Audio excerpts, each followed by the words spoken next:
Yeah, I'll tell you the first thing. It's not that you react. We all react. The question is, how long are you going to react? That's the question.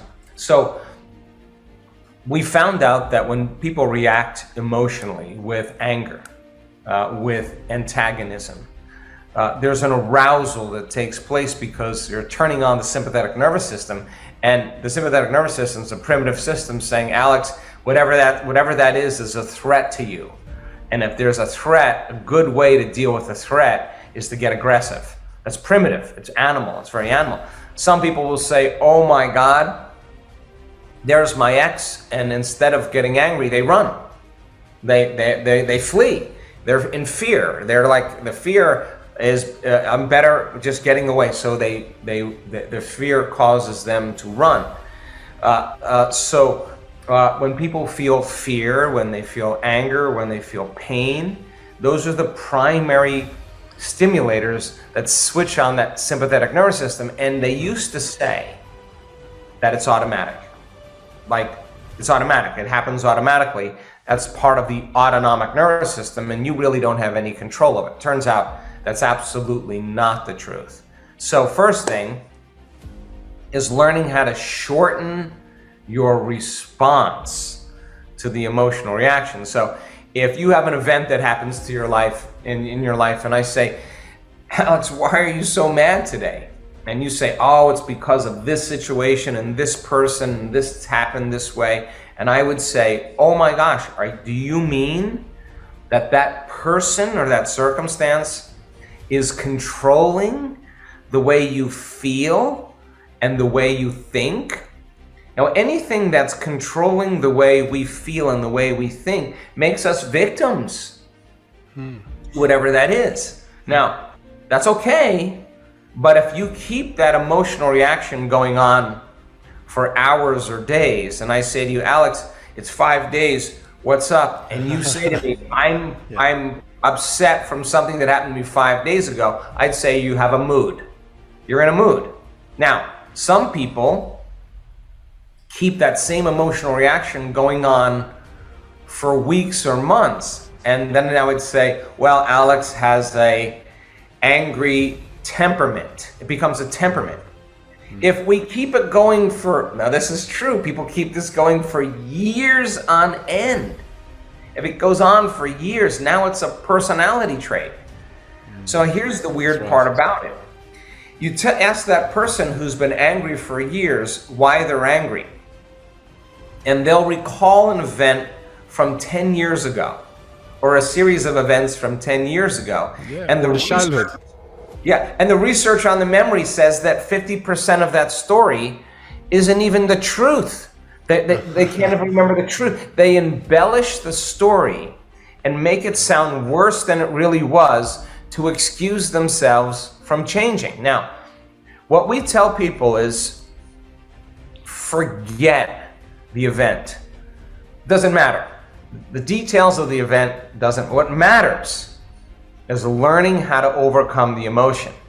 So when you're sitting in a meditation and all of a sudden out of nowhere your body starts getting aroused and it starts getting frustrated and it starts getting angry, and people say, I'm doing my meditation wrong. You know what I say to them? No. You're doing it right, because that has to come up. So when the anger and the frustration comes up and a person's in a meditation, they have one of two choices: to quit, which is what they've always done. But if you're sitting with 1,500 people and no one else is quitting, you're not going to quit. And if I teach you how to lower the volume to that emotion, and I teach you a way to change that, every time you settle the body back down into the present moment and lower the volume to that anger, that's a victory, because you're telling the body it's no longer the mind, that you're the mind. Now, it'll go, well, what about this circumstance? And what about that? And it'll get aroused again.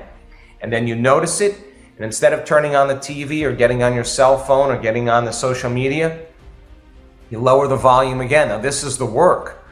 It turns out every time you do that, that victory, you're telling the body that it's no longer the mind, that you're the mind, and then all of a sudden it wants to get up and go. It's busy, it's got things to do, and and you become aware that it wants to do that, and you bring it back to the present moment, you're executing a will that's greater than the program. Now, it turns out if you do this enough times, sooner or later the body surrenders. Sooner or later the body acquiesces. It says, I'm no longer the mind, Alex is the mind. And when that occurs, there's a liberation of energy. That anger, that frustration, literally turns into energy. It's released into the field as information. Now, you return back into your life and you see the same person or the same circumstance, your response to them is going to be much less. Why? Because you took care of it within you. You're not trying to fix it out there. It's just that your response is different. So now, if you're no longer responding to the environment and your response to the environment isn't weakening the organism, because stress depletes energy, then you're less susceptible to the environment. And we found out that when people do this, their immune system gets so robust that you can take viruses like SARS-CoV-2 virus and subject that virus to the plasma of advanced meditators, and there's a resistance to the virus. The virus doesn't enter the cell. Why? Because there's energy to be able to combat it. So it's because the person is not reacting. So then shortening your response to that condition is a victory, and it takes practice. And so then how many times do we have to forget and go unconscious and be angry till we decide to no longer forget and keep remembering and stay conscious? That's change right there. So we use meditation as a model to remind ourselves who we're going to be when we open our eyes, and to remind ourselves who we're no longer going to be when we open our eyes, and stay so conscious of it that we don't go unconscious in our waking day. And if we do it properly, then there's feedback in our life that shows us that you've changed. And remember, nothing changes in your life until you change. And when you change your energy, you change your life. That's the way it is. So teaching people how to change their energy every day, and then be a scientist like, okay, I changed my energy. Now, I'm not talking about parking spaces appearing. I'm talking about, here comes the dream, here comes the job opportunity, here comes the mystical experience, here comes the healing, here comes the change. Nobody is so special to be excluded from this process. I've seen all skin colors, all races, all cultures, all ages. We have elders in our work that their brains on the brain scan are outstanding. We have kids that are 8, 9 years old that know how to move energy into their brain. We have people that are sick, that are really, really unhealthy, that turn around serious health conditions. You could be in shape, out of shape. You could eat gluten, not eat gluten. You could eat meat, not eat meat. It doesn't matter. You could be anybody you want to be. Just learn the formula, and then practice it so that you see the outcomes in your life. That's when it gets exciting.